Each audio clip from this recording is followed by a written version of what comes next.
Hello दोस्तों, स्वागत है आपका हमारे सेप्टेक सेफ्टी प्रोफेशनल चैनल में। दोस्तों, लास्ट के वीडियो में हम लोगों ने देखा था कि डिजिटल वेब प्लेटफॉर्म पे किस तरह से सेफ्टी ऑफिसर का जॉब सर्च करते हैं। तो इस वीडियो में हम लोग सीखने वाले हैं कि work at height training. India में बहुत सारे लगभग जो एक्सीडेंट और क्रिटिकल एक्टिविटी जो कही जाती है वो है हाइट वर्क। ओके, तो उसको कंसिडर करते हुए ये वीडियो मैंने जल्दी से जल्दी आप लोगों तक पहुंचाने की कोशिश है मेरी, और आप लोग इससे कुछ तो बेनिफिट ले सके कि आपके वर्किंग प्लेस पे हाइट वर्क का एक्सीडेंट ना हो। तो इस वजह से कंट्रोल्स मेजर, प्रिकॉशनरीज मेजर्स आपको क्या क्या लेनी है, ये पार्ट 1 सीरीज़ में हम लोग देखेंगे। हमारा ये सीरीज़ कंटिन्यू चलता रहेगा। तो आज का हमारा फर्स्ट पार्ट 1 का सीरीज़ है, तो उसमें हम लोग देखने वाले हैं कि इंडिया के हाइट वर्क एक्सीडेंट का रेशो कितना है। सेकंड है what is the height work training, क्या होती है, हाइट वर्क क्या होता है, जो एज पर द ओशास जो कंसिडर करता है 2 meter 1.5 meters, as per the BOCW जो कंसिडर करता है, या हमारा फैक्ट्री एक्ट जो कंसिडर करता है। तो सारे का डेफिनेशन का जो पॉइंट ऑफ व्यू जो सोचने का है वो आपका आज मैं आपको क्लियर कर दूंगा। तो थर्ड देखेंगे need of height work training, height work का ट्रेनिंग का पर्पज़ क्या होता है और हाइट वर्क ट्रेनिंग क्यों होनी चाहिए, तो इसके रिलेटेड हम लोग आज बात करने वाले। तो चलो दोस्तों, सेकंड स्लाइड पे चलते हैं कि इंडिया का हाइट वर्क एक्सीडेंट का रेशो क्या है। तो एज पर द जो कैलकुलेशन रहा है 2021 और 22 का, तो उसमें 29 worker days as a result of accidents caused by working at height पे हुआ है। That's a 2 per month which is a side decrease of the private years over 16 of the deaths of the during work at in falls from the ladder scaffolding working platform के बहुत सारे जो accident और incident हमारे working places पे जो होते हैं वो लैडर स्कैफोल्डिंग और हम देखेंगे तो gondola, like that gondola cradle, तो उसकी वजह से ज़्यादा एक्सीडेंट्स होते हैं। तो according to the latest HSC statistics there fair also is 35,200 non fatal accident involving a falls from the height across all industries, that's 97 accidents is every day. Calculation कर सकते हैं कि ये एक्टिविटी, अपना हाइट वर्क का जो activity होता है वो कितना मेजर और कितना भयानक होता है जब एक्सीडेंट वर्किंग प्लेसेस पे आप लोग देख सकते हो। तो दोस्तों, ये कंसिडर किया है एज पर द गूगल के डाटा के हिसाब से मैंने ये कैप्चर किया था। तो आप भी गूगल पे सर्च मार के डाटा का रेक्टिफिकेशन देख सकते हो। अगर नहीं आपको मिलता है डाटा, तो मेरे नीचे दिए डिस्क्रिप्शन ब्लॉगर में वहाँ पर मेंशन है, तो आप लोग वो कंसिडर कर सकते हो। तो चलो दोस्तों, नेक्स्ट टॉपिक पे हम लोग अभी चलते हैं। तो नेक्स्ट टॉपिक जो है हमारा safety in work at height. Work at height ये बहुत ही इंपॉर्टेंट पार्ट्स है, जो सबसे क्रिटिकल एक्टिविटी भी माना जाती है हमारे इंडस्ट्री में। तो हम लोग देखने वाले हैं कि अनसेफ एक्ट, अनसेफ कंडीशन किस तरह से कंट्रोल मेजर्स करते हैं हाइट वर्क में। सेकंड स्लाइड में देख सकते हैं आप लोग कि हाइट पे किस तरह से कपड़ा स्कैफोल्डिंग पे बंदा चढ़ा है, सेफ्टी बेल्ट लगा है, हेलमेट लगा है। तो सारे पीपीज के जो प्रिकॉशनरीज मेजर है वो अच्छी तरह से उन्होंने फॉलो की है। तो दोस्तों, हम लोग समझेंगे कि what is a height work. Height work का पहले हम लोग डेफिनेशन देखेंगे कि हाइट वर्क किसको कहा जाता है। जब बहुत सारे ओशास के स्टैंडर्ड के हिसाब से अलग है, BOC के स्टैंडर्ड के अलग से हिसाब से अलग है, फैक्ट्री के हिसाब से अलग है। तो मेरे हिसाब से जो मैं कंसिडर करता हूँ और जो नॉर्म्स कंसिडर करते हैं, तो उस हिसाब से मैंने यहाँ पर कंसिडर करके वो डेफिनेशन यहाँ पर डाली है कि a place is if a height working at elevations of 2 meter and above is said to be in a height work. अगर 2 मीटर के ऊपर बंदा जाता है, अगर 2 मीटर के ऊपर बंदा जाता है, तो उसको मैं हाइट वर्क को कंसिडर करूँगा। तो देख सकते हैं एक पिक्चर, एक ग्राफिकल पिक्चर है, ग्राफिकल पिक्चर है। तो आप देख सकते हैं कि बंदा कैसे लटक रहा है 2 मीटर की हाइट पे। A person could be ensure falling from it even if it is at our below ground level. अगर बंदा नीचे 2 मीटर की हाइट से अगर नीचे गिरता है, तो उसको हम बिलो 2 मीटर की हाइट से अबो 2 मीटर की हाइट से नीचे गिरता है, तब हम वो हाइट वर्क में कंसिडर कर सकते हैं। दोस्तों, updating access to the egress expert by a staircase in permanent work place पर भी हम लोग वो कंसिडर कर सकते हैं। Need of a height work training. Height work की ट्रेनिंग क्यों इंपॉर्टेंट है, क्यों हाइट वर्क की ट्रेनिंग देनी चाहिए जब वर्क प्लेस पे बिफोर स्टार्ट द एक्टिविटी, जब आपका साइट पे हाइट वर्क का जो एक्टिविटी स्टार्ट होता है, तो उसको क्यों देना चाहिए। हाइट वर्क पे ट्रेनिंग आपको किसको देनी है, जो बंदा अबोव 2 मीटर के ऊपर काम करेगा, आपका साइट का स्टाफ रहने दो, आपके साइट पे कंपनी करने वाले वर्कर्स रहने दो, या कोई भी क्लाइंट या विजिटर साइट पे 2 मीटर के ऊपर चढ़ता है, तो उसको आपको सेफ्टी बेल्ट देना है और उसको कंसिडर करना है। It is a critical activity. जब कौन सा भी क्रिटिकल एक्टिविटी चलेगा साइट पे, तब आपको उसको सेफ्टी बेल्ट या फुल बॉडी सेफ्टी हार्नेस उसको प्रोवाइड करना है, और वो एक्टिविटी आपको हाइट वर्क में कंसिडर करनी है। Risk of the fatal accident. हमको एक्सीडेंट को, जो फैटल एक्सीडेंट साइड पे होते हैं, उसको मिनिमाइज करना है, उसको कम करना है, इसके लिए हमको हाइट वर्क का ट्रेनिंग देना बहुत ही इंपॉर्टेंट है। Need a special skill to do this activity. ये एक्टिविटी कभी भी एक ध्यान में रखो, ये एक्टिविटी बहुत क्रिटिकल और क्रूशल रहती है, तो इसके लिए आपको स्किल्स मैन फोर्स चाहिए। ओके, अनस्किल नहीं चाहिए, स्किल चाहिए। उसके बारे में, हाइट वर्क के बारे में, सेफ्टी बेल्ट पहनने के बारे में और स्कैफोल्डिंग इरेक्शन करने के बारे में, सारी चीज़ें उस बंदे को आनी चाहिए, उस बंदे में वो स्किल चाहिए। Need the special PP two perform the work at height. आपको पता ही होगा, जब बंदे लोग हाइट पे काम करेंगे तो उनको अलग से पीपीज प्रोवाइड की जाती है, personal protective equipment. For example तुम्हारा FBSH हुआ, फुल बॉडी सेफ्टी हार्नेस हुआ, सेकंड तुम्हारा फॉल अरेस्टर्स हुआ, थर्ड तुम्हारा लाइफ लाइन होगा, और ऐसे ही बहुत सारे एंकरिंग पॉइंट्स वगैरह हुए। तो वो सारी चीज़ें आपको उस टाइम में पीपीज किट के साथ प्रोवाइड करनी है। Purpose of the height work training. Height work का पर्पज़ क्या है? हमें तो पता है कि हाइट 2 मीटर के ऊपर काम करना है, चढ़ना है, गिरना नहीं चाहिए, ये तो पर्पज़ है। लेकिन पर्पज़ क्या है? To educate the basic safety requirements of the height work. जब भी बंदा हाइट के ऊपर चढ़ेगा तब आपको बेसिक रिक्वायरमेंट उसको एक्सप्लेन करनी है।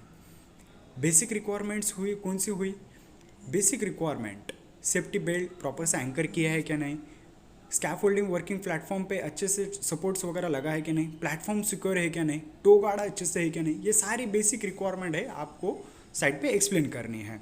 To create awareness and importance of the PPEs role in work at height. आपको अवेयरनेस क्रिएट करना है, पीपीज की इंपॉर्टेंस बतानी है। अगर सेफ्टी बेल्ट हाइट पे बंदा नहीं लगाया तो क्या हो सकता है? ओके, तो पीपीज का रोल क्या है? अभी सेफ्टी हेलमेट का रोल क्या है? कमेंट बॉक्स में आप लोग बता सकते हैं। हेलमेट का रोल क्या है? हेड हमको हेड पे प्रोटेक्ट करता है, हमारे सिर को प्रोटेक्ट करता है। हाइट पे हम लोग काम करेंगे तो सेफ्टी बेल्ट भी हमारे शरीर को प्रोटेक्ट करेगा, ऊपर से नीचे ना एक्सीडेंट ना हो, इसके लिए। Okay, to eliminate the height work related the up normally in the work. ये आपको भी एलिमिनेट करना है, हाइट वर्क को हमको मिनिमाइज करना है, ये हमारा हाइट वर्क के इसमें पर्पज़ रहेगा। थर्ड स्लाइड में चलते हैं दोस्तों कि what work is height work. Height work को हम लोग कौन से एक्टिविटी को हम लोग कंसिडर करते हैं और कौन से एक्टिविटी को हम लोग कंसिडर करना चाहिए कि ये हाइट वर्क में। मैंने ऑलरेडी बताया कि 2 मीटर के अबो जो भी एक्टिविटी रहेगी XYZ वो आपको कंसिडर करनी है। लेकिन वर्किंग ऑन स्कैफोल्ड, आप कौन सा भी एक्सेस या प्लेटफॉर्म के ऊपर चढ़ते हैं तो स्कैफोल्डिंग का सहारा लेते हैं। तो फर्स्ट आ गया आपका वर्किंग ऑन स्कैफोल्ड, सेकंड आ गया वर्किंग ऑन रूफ यानी छत के ऊपर जहाँ पर भी शिटिंग क्लाइडिंग का ऐसा एक्टिविटी चलती है तो उस जगह पर आपको रूफ का एक्टिविटी बहुत ही क्रिटिकल और क्रूशल रहता है। तो बहुत सारे एक्सीडेंट जो है रूफ के एक्टिविटी से ही होते हैं। Working on cradle to gain access, cradle के ऊपर, क्रैडल आपको क्रैडल पता होगा, क्रैडल्स मीन्स गंडोला जैसी एक्टिविटी पे जो फसाड क्लीनिंग के लिए यूज़ किया जाता है क्रैडल, तो उस जगह पर क्रैडल का एक्सेस आपको लगता है।